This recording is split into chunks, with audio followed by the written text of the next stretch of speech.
we'll call to order Scott County School Board August meeting, and if you'll care, we'll stand and have a moment of silence, and then we'll call with the pledge of allegiance.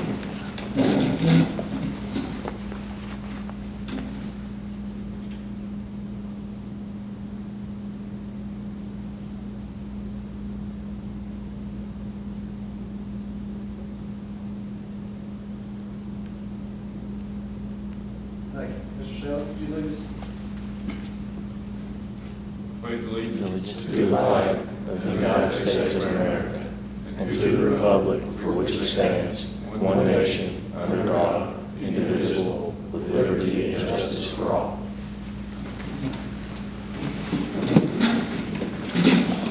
All right, I want to thank everybody coming out tonight, and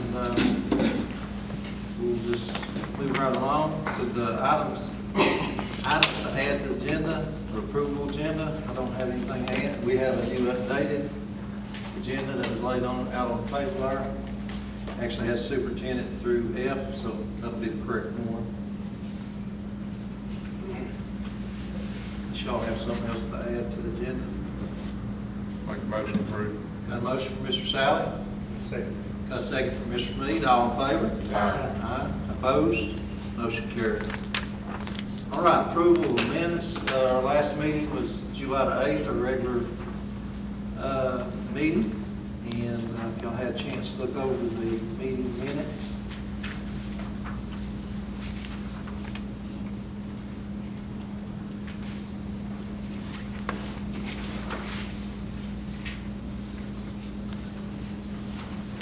Make a motion approved. Got a motion from Mr. Sally? I'll second. Got a second from Ms. Edwards. All in favor? Aye. Opposed? Motion carried. All right, approval of claims. We have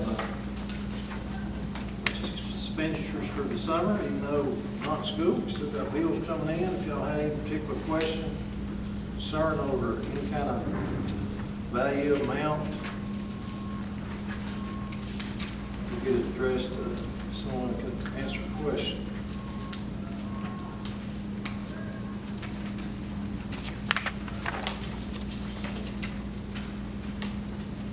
Make a motion approved. Got a motion from Mr. Hood, got a second from Mr. Housewright. All in favor? Aye. Opposed? Motion carried. All right, I told you it'd be 5 or 6 minutes, but it's going to be 2 minutes. So, all right, we're going to hand it over to Mr. Davenport here. He has a presentation of finance for the classroom addition for Rose City and Elementary. Mr. Rhodes, I'm sorry. Sorry about that, you told me, and I just read what was on here. Sorry about that. Well, I've got a handout, Mr. Chairman, and I think you may have already made some copies. Yes, sir. If that's the case, I'll take them back recycled. That'd be good. Give me a sec. If anybody else wants it, by all means. No, take some, whatever. All right, there you go. Okay, just bring that over there. Okay. Again, thank you.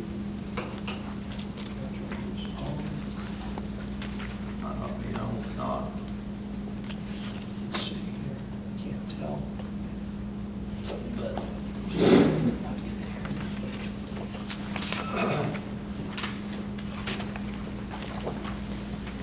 My wife will tell you I don't need a microphone, so just in case.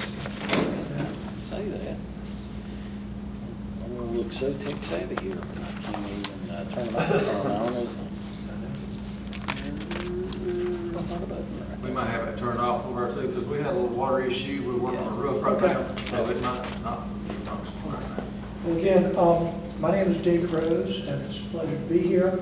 Hard to believe when Mr. Ferguson called me and said we'd like to talk about funding some of the improvements for Yuma and Weber City.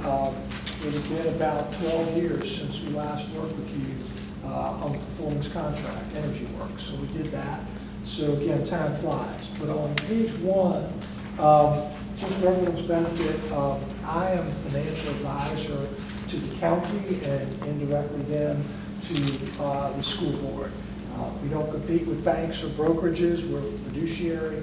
We're here to represent your best interest. And as a result of that, I sat down with Mr. Ferguson and Mr. Wilson and some other folks to talk about best ways to fund those two projects that you've gotten bids in on. So with that said, here on that page, the total cost is roughly $5.3 million.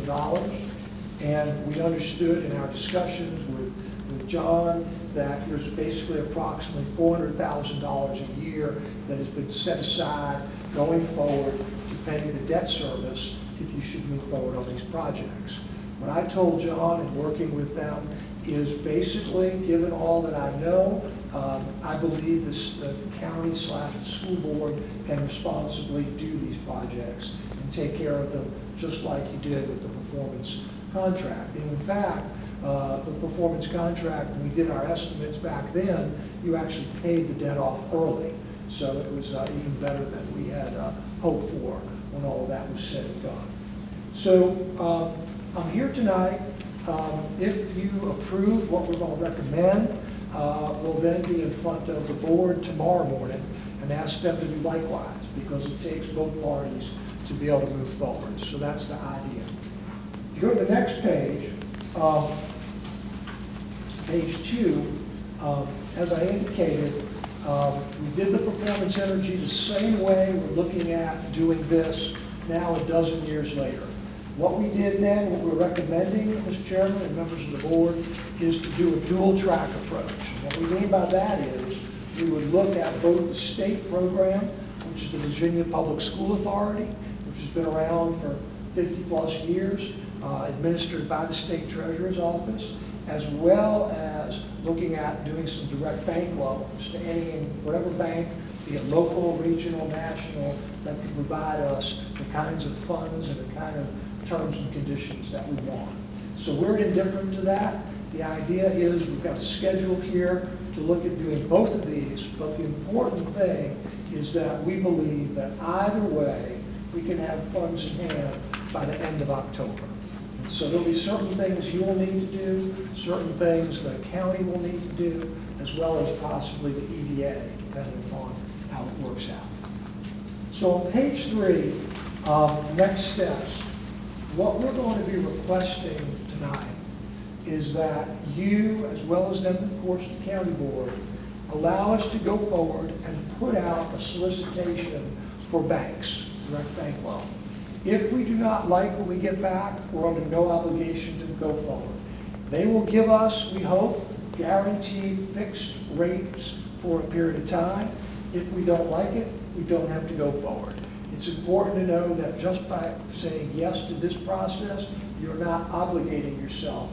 You're not in any legal jeopardy if you say no to any and all banking institutions. That's not how it works. When they understand that, we put that into the overall RFP that we send out. That said, it's possible that we're going to need a public hearing. That is because anytime you issue new debt, especially if it's done a certain way, legal counsel, in this case it'll be Sands Anderson working with local counsel, requires sometimes that it be having a public hearing. We're thinking that would be September 3rd, and then there's the necessary, we'll call it backing up from there in terms of various pronouncements that go in the newspapers. That's the type of thing that will be, again, a little bit more massaged after tonight and tomorrow. It's possible the public hearing could be a few weeks later, but either way, it's most likely going to require a public hearing if it goes through the state program, the VPSA. It's possible it may not require a public hearing if we do the direct bank loan, because that typically is done through the EDA. And different councils, legal councils, decide whether or not we need a public hearing. From my perspective, I'm indifferent. It doesn't matter. It's just, it doesn't really matter to us. It doesn't slow anything down. It doesn't cost any more money for the county, the boards, or what have you. It's just part of our funding processes here in Virginia. So the next thing we're going to need, though, is the school board to pass a resolution requesting VPSA. So our thinking was you meet, as we understand it, on September 4th. So if we get this process rolling, there's a schedule later on, the bond counsel, legal counsel will put together a resolution asking that you all approve that. What's happening is we're going to have to apply state program basically towards the latter part of this month, but they understand you don't meet again until September 4th. So they're fine waiting until September 4th, even though the application will go in prior to that. Just like the direct bank loan, we apply to the state, we're not under obligation to go through and actually do the financing. Obviously, we hope you do, you know you need your monies, but nevertheless, if something happens and you need to delay it, or you need to cancel it, you're not going to be under liability financially from the state by saying we're stopping the process. So I want you to understand that's also happens both with the direct bank loan and the state program. So lastly on this page, Sands Anderson, which has been your bond counsel in the past, they're out of Richmond and other parts of the state, they would ultimately do the formal opinion, legal opinion, that makes all of us covered in terms of what I'm telling you and when you borrow that money. Because the important thing here is we're going to borrow that money on a tax-exempt basis. The tax-exempt basis typically is lower cost of money than what you and I could do if we have a mortgage. That's considered a taxable borrowing. Taxable rates are not that favorable right now. For somebody that's trying to get a home, it's on the high side, it's upward near 7% in that range. The tax-exempt world is much closer to about 4.5%, 4.5 to 5%. So it's much more favorable, and that's an important fact. So with that said, on the next page, this is that dual track, if you would. Again, what we're asking you tonight is to do a couple things. One is to give us the ability to work with John, work with Josh, of course, this in your case, John. Tomorrow, work with Josh and his people to put that request out to both the banks, to get that application into the state, and to recognize that we'd like to have you approve a resolution that we put together, sent to you in advance, of course, by bond counsel and approved by your local council to make sure that all the I's are dotted, T's are crossed, like we did a dozen years ago. So with that said, either of these schedules, as I said, get us completed, short of something else happening that we don't know about by late October, and then we will be able to go forward with your bids and move forward. Happy to answer any questions. I don't know if you want to add anything to that, John. I know it went through pretty fast. I appreciate Mr. Rose giving us his time. As he made mention, several years ago, he did structure our performance contract agreement, and it's worked out really well for the school division. And I did reach out to him to tackle this project as well, so I'm very appreciative of that, Mr. Rose. Appreciate it. Be here. Yes. So if we get a favorable response from a bank, we still need to go through No. VSBA? No. And that's my, and I will tell you, I'm hopeful that's what will happen. I would really like to see that happen. And because it's like a bird in the hand, you know, versus the old two in the bush, we most likely will get a response back that will be fixing the rate for about 30 days, or thereabouts, meaning they'll tell us if we come back to you. So on that schedule, our thinking is, Mr. Sally, is that we get the proposals back from the banks on August 28th, basically end of the month. At that point, we would present to you on, basically, if we looked at it here, on September 4th. The board, the little flip there, will be on the 3rd. If we feel like that kind of bid is strong enough, we may say, fine, let's just, like we did before, let's go with it. We don't have to continue the VPSA process. That's what would happen. So, but we're trying to make sure we've got both sides covered. That's what we look at. One of the things I typically like about banks, typically, again, we don't know if this will be hold true, and may not get the kinds of bids we want. What I typically like is what I call their call provisions tend to be a little more flexible. And what I mean by call provisions, think of it this way. We go out and borrow that money, we're looking at pretty much 20-year, roughly about 20 years, 20, 21 years. But more than likely, we might want to have the ability to pay it earlier or to refinance it for saving money purposes or whatever. So they might say, well, after 5 years, you can call it in. That's what we call a call provision. Typically, the VPSA is a 10-year lockout. So even if rates come down and we want to refinance, we're not usually able to do it for the first 10 years. That's what's called a more structured approach. The other thing, though, is a lot of times the direct bank loan will ask for collateral. And we've talked, John and I and Josh, about this. Typically, the actual schools, maybe the collateral for that. On the VPSA, there is no collateral. It's the full faith and credit of the county, but it doesn't require a referendum. That's how VPSA works. That's why you have to have a public hearing.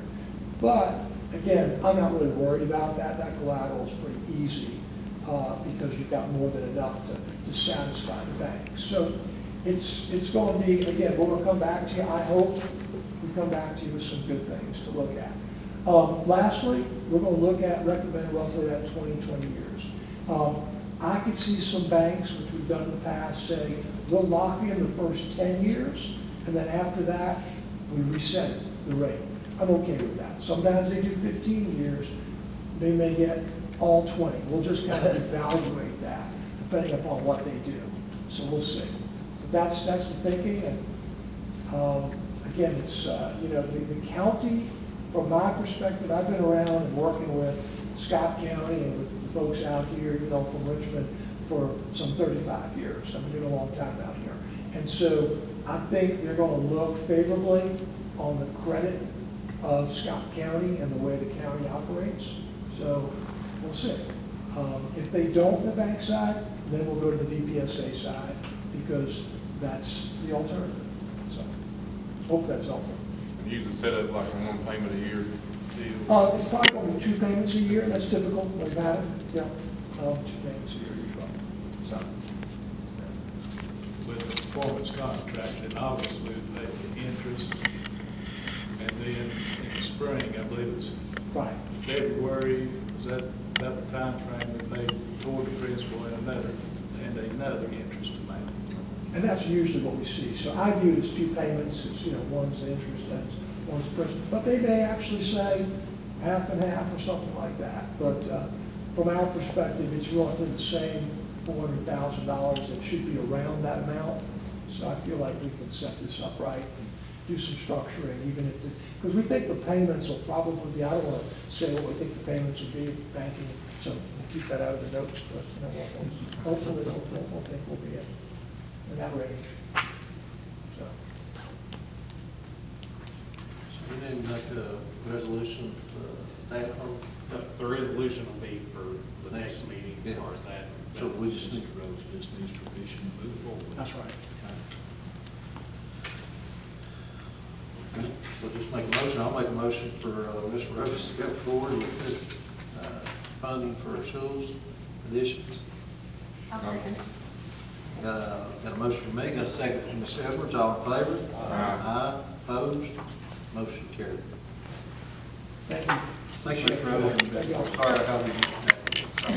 You know what? Unfortunately, that's good, because Mr. Davenport died years ago. Yeah. Our firm was founded during the war, it was 1863. So I think he was probably gone by 1880, 1890, so, it's still in the family, but, thank you. Appreciate your time. Thanks. Thank you, Mr. All right, Rose. thank you. All right, public comment. Does anyone wish to address the board this time?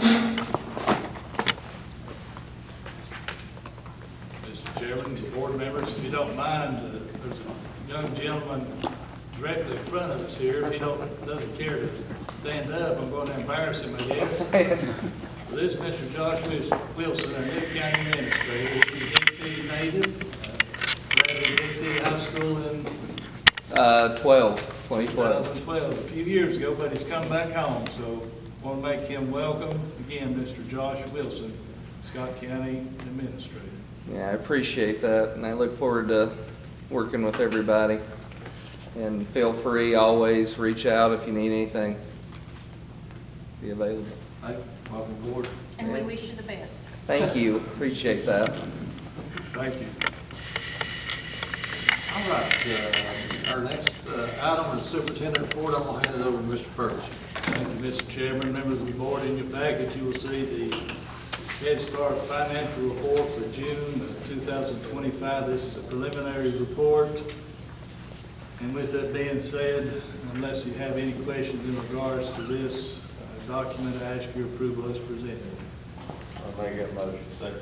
A motion from Mr. Housewright, we've got a second from Mr. Hood. All in favor? Aye. Aye. Opposed? Motion carried. We have a revision to the Head Start SOP Policy A-21. This is an evaluation of staff. Again, if there's any questions in regards to this document, unless there's any question in regards to this document, I ask your approval as presented. I'll make that motion. Motion from Mr. Hood, Second. a second from Mr. Housewright. All in favor? Aye. Aye. Opposed? Motion carried. Next item we have is the Head Start Annual Report for the 2024-25 school year. Very nice document. I guess we need approval for it, don't we, Ms. Christian? Unless there's any questions in regard to this report, I ask your approval as presented. I'll make that motion. Motion from Mr. Mead, Second. a second from Mr. Sally. All in favor? Aye. Aye. Opposed? I do that to Sherry every time, so I apologize. Motion carried. Next item we have is informational purposes, the Head Start Director's Report for July 2025. Does anyone have any questions in regards to this document? Again, it's for informational purposes.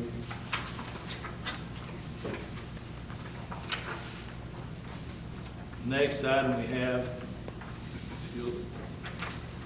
fairly lengthy document. This is the updated policies for our policy manual. Started, of course, during the 2024-25 school year and just here in the last few months. But if you would take a few moments to look at the different policies that were updated, a lot of these were, of course, clarification in terms of how they go with the Virginia Code. We do have some new policies as well. They are highlighted in yellow. There was one policy that was deleted. So our policy manual has been updated with each of these, and hopefully you received an electronic copy of the policy manual in itself. But if you like a hard copy of it, please let me know. It keeps growing. It's well over about 830 pages now. So if you'd like one, I'll print you one off. But with these particular changes, unless there's any questions in regards to that, I ask your approval of these updates to be included in our policy manual for the 2025-26 school year.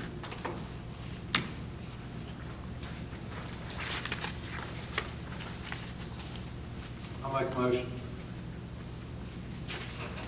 Second. A motion from me, got a second from Mr. Sally. All in favor? Aye. Aye. Opposed? Motion carried. The next item we have, and you should have received a copy of it too electronically, are the handbook and code of conduct changes. And that date, you have a sheet of paper here, and the list is somewhat short, but it coincides with the changes that were made within the policy manual itself. Unless there's any particular. Motion from Mr. Hood, Second. got a second from Mr. Sally. All in favor? Aye. Aye. Opposed? Motion carried. Mr. Chairman, members of the board, that's all that I have. Thank you very much. Thank you, Mr. Ferguson. My understanding, we need to go into a closed meeting. Yes, I move that we enter into closed meeting to discuss candidates for employment and assignment and performance of Head Start personnel, teachers, teaching assistants, coaches, nurses, custodians, bus drivers, cafeteria staff, provided in section 2.2-3711A1 of the Code of Virginia as amended. Second. We got a motion and a second, all in favor? Aye. Opposed? Motion carried. We're going to adjourn for a while, thank you.